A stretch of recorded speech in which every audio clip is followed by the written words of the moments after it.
तो भाई फिर से आ गया वो बॉडी बिल्डिंग के इंटरेस्टिंग अपडेट्स लेके। तो वीडियो को शुरू करने से पहले जल्दी से वीडियो को लाइक कर दीजिए, और अगर आप अपने भाई के चैनल पर नए हैं तो जल्दी से चैनल को सब्सक्राइब कर दीजिए ऐसे रेगुलर फिटनेस और बॉडी बिल्डिंग अपडेट्स के लिए। अब भाई आज की वीडियो को शुरू करने से पहले आप सभी को और आपके फैमिली को मेरे तरफ से यानी fitness to body building YouTube channel की तरफ से मेरी क्रिसमस और एडवांस में हैप्पी न्यू ईयर भी। तो अब चलते हैं अपडेट्स की तरफ। अब पहली अपडेट है हमारे मिरेकल बियर अर्श कलिसिंस्की की तरफ से। तो आर्नोल्ड क्लासिक ओहायो के रिगार्डिंग अर्श ने अपना 10 वीक्स आउट का फिजिक अपडेट शेयर किया था।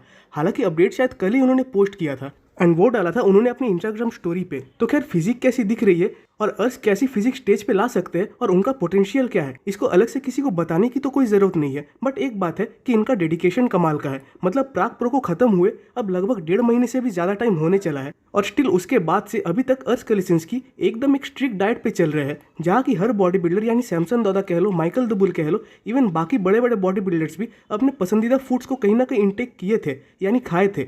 बट अर्श उस टाइम से अभी तक एक भी सिंगल चीट मील नहीं लिए, जो कि इनके कमाल के डेडिकेशन को शो करता है। अब भाई 2023 के सेशन में शायद अर्श ने ऑलरेडी 4 शोज खेले थे, तो वैसा ही कुछ हम इस साल भी देखने तो ज़रूर मिलेगा। और उसमें 2 शोज तो पहले ही अनाउंस्ड हो चुके हैं यानी आर्नोल्ड क्लासिक यूके और आर्नोल्ड क्लासिक ओहायो, और शायद वो ब्राज़ील वाले शो में भी कम्पीट करे।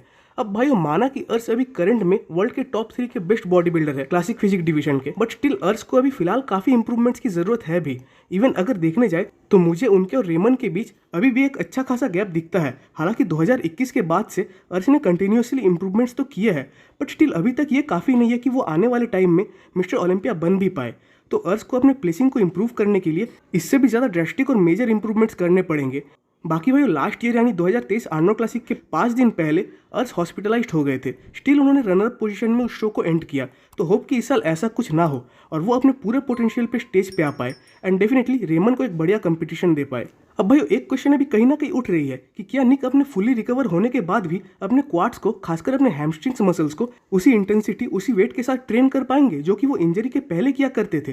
तो फिलहाल ये निक के फैंस के लिए, इवन बॉडी बिल्डिंग फैंस के लिए भी एक बहुत बड़ा क्वेश्चन है। अब फिलहाल जो लोग या फैंस ये पूछ रहे थे कि क्या निक आर्नोल्ड क्लासिक में कम्पीट करेंगे या उनको करना चाहिए, तो उसके रिगार्डिंग कहीं ना कहीं निक की तरफ से एक आंसर आया हुआ है, वो भी उनके लेटेस्ट पोस्ट के कैप्शन में, जिसमें कहीं ना कहीं उनका कहना है कि अभी तक निक 100% रिकवर हुए ही नहीं है। और इवन अगर बात करें 2023 आर्नोल्ड क्लासिक की, तो वहाँ भी जजेस ने निक को सजेशन दिया था कि उन्हें अपने लेग्स यानी क्वाड्स के साइज पे काम करना होगा अगर वो सही में ओलंपिया में अपने प्लेसिंग को अप करना चाहते हैं। तो डेफिनेटली निक का ये डिसीजन कहीं से कहीं तक बुरा नहीं है, क्योंकि माना कि अगर वो शो में आके कुछ कम डिफरेंस से शो को जीत भी जाते हैं, स्टिल उससे ओलंपिया प्रेप में इफेक्ट पड़ सकता है, जो कि आगे जाके फ्यूचर में इनके लिए एक बुरा डिसीजन ही साबित होगा। तो आई थिंक कि अब हमें निक शायद एक लंबे टाइम के बाद ही फिर स्टेज पे दिखने वाले हैं, जब तक कि वो पूरे तरीके से हील नहीं हो जाते और जब तक कि वो अपने पूरे ट्रेनिंग पे वापस नहीं आ जाते।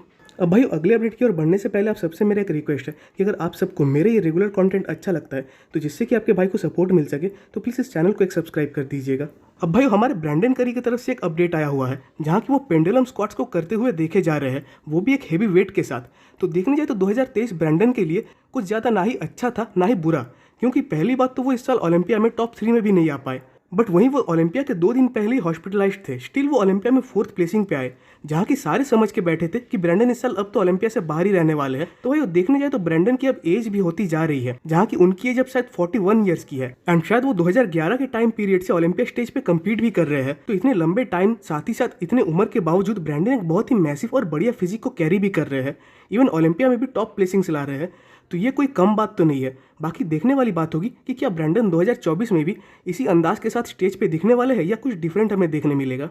अब भाई वो बात करते एक रिटायर्ड मास मॉन्स्टर जस्टिन क्रॉम्पटन के ऊपर। तो हालांकि ये अपने करियर से कुछ ज़्यादा ही अर्ली रिटायर्ड हो गए थे, क्योंकि मुझे जितना पता है कि इनके साथ हेल्थ इशूज चल रहे थे एंड डेफिनेटली उन्होंने उस टाइम अपने बॉडी बिल्डिंग करियर की जगह अपने हेल्थ को प्रायोरिटी दी, जो कि एक परफेक्ट चॉइस थी। वैसे भाई ये उस टाइम कम्पीट किया करते थे जब फिलिप अपने प्राइम टाइम में थे, शॉन रोडन अपने पीक पे थे, इवन डेक्स्टर जैक्सन भी एक बढ़िया फिजिक को कैरी करते थे। इवन 2015 आर्नोल्ड क्लासिक में उन्होंने डेक्स्टर जैक्सन और ब्रांच वॉरन के अगेंस्ट भी कम्पीट किया था। इवन 2016 में भी इन्होंने ओलंपिया में काफ़ी बढ़िया फिजिक लाया था। बट उस टाइम ये जिस मास मॉन्स्टर होने के लिए जाने जाते थे, आज के टाइम में उन्होंने वो सारे मसल्स को लूज कर दिया है। हालांकि अभी भी ये कुछ मिनिमम पीईटीज पे तो होंगे ही, जो कि बहुत ही कम डोजेज होंगे, स्टिल ये अभी भी एक बहुत ही अट्रैक्टिव फिजिक को कैरी कर रहे हैं। बाकी भाई ये अकेले नहीं है जिन्होंने ओपन बॉडी बिल्डिंग डिवीजन में अपने हेल्थ इशूज़ के चलते एक अर्ली रिटायरमेंट लिया, क्योंकि स्पोर्ट का स्टैंडर्ड ही कुछ ऐसा है जिसमें कुछ इशूज़ हाथ से बाहर ही होते हैं। बाकी भाई आपको इनकी करंट फिजिक कैसी लग रही है ये कमेंट्स में जरूर बताइएगा। अब भाई बात करते हैं शिबुशिशो कोटेलो के ऊपर, जिन्होंने कि अपने प्रेप को फिर से स्टार्ट कर दिया। वैसे अभी इनका करंट बॉडी वेट शायद 308 पाउंड्स का है। एंड इसी रिगार्डिंग मतलब इस बॉडी वेट के रिगार्डिंग हाल ही में डोरियन येट्स ने एक कमेंट भी पास किया कि आज के टाइम में मेंस ओपन बॉडी बिल्डिंग में आपको 300 पाउंड्स बॉडी वेट के ऊपर काफ़ी बॉडी बिल्डर्स दिख जाएंगे, बट उसके बावजूद उनके फिजिक में वो साइज नहीं दिखती, जैसे कि रोनी कोलमैन अपने 300 पाउंड्स के बॉडी वेट में दिखा करते थे।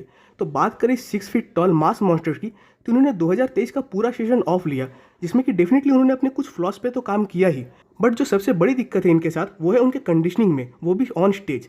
एंड कहीं ना कहीं इसके वजह से वो 2022 के बिग मैन वीकेंड शो में 7th प्लेस पे आए थे। तो देखने वाली बात होगी कि नेक्स्ट टाइम ये अपनी इस फ्लॉ को सुधार के आ पाते हैं या नहीं। और इसकी लास्ट अपडेट है भाई टोनियो बर्टन की तरफ से। अब एक बात तो है कि डे बाय डे इनका जो साइज है, जो मसल मास है, वो ग्रेजुअली बढ़ते जा रहा है। एंड अगर ये 212 से ओपन डिवीजन में स्विच नहीं करते तो आई थिंक कि इनकी फिजिक और प्लेसिंग दोनों ही एक जगह पर अटकी हुई रहती। तो टोनियो का ये डिसीजन तो कमाल का था, मतलब ओपन में स्विच करने का, वो भी बस एक बार 212 डिवीजन में ओलंपिया खेलने के बाद। और सिर्फ इतना ही नहीं, बल्कि इन्होंने 2 साल के अंदर ओलंपिया में लास्ट प्लेसिंग से सीधा 8th प्लेसिंग ला के दिखाई, जो कि इनका अभी तक का सबसे बड़ा अचीवमेंट है। बाकी अगर मैं अपना ओपिनियन दूं तो मुझे इनके फिजिक में बस एक ही फ्लॉ दिखता है, और वो है इनके साइज का। तो डेफिनेटली ये जैसे जैसे अपने साइज को बढ़ाते रहेंगे, इनकी प्लेसिंग और फिजिक दोनों इंप्रूव होती रहेगी। तो भाई आज की वीडियो पे खत्म होती है। कमेंट्स में जरूर बताइएगा कि आपको वीडियो कैसा लगा। वीडियो अच्छी लगी तो वीडियो को एक लाइक कर दीजिए, और नेक्स्ट वीडियोस के अपडेट सबसे पहले पाने के लिए चैनल को सब्सक्राइब कर दे और बेल आइकन को प्रेस कर दे।